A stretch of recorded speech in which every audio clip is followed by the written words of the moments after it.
เป็นซุปหรือว่าไอ้ห่างกันไอ้มากค่ะ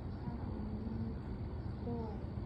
เพราะว่าเอื่อยค่อยกินเหล้ากินเบียร์อยู่บ่เลยสุดยอดเลยโดยเพราะว่าเอื่อยนี้ประวัติเขาผู้หมอมาเขาโดยเอื่อยนี่ประวัติหลวงสงสารของประวัติความดันในสมองมันเขาก็แบบมีประวัติ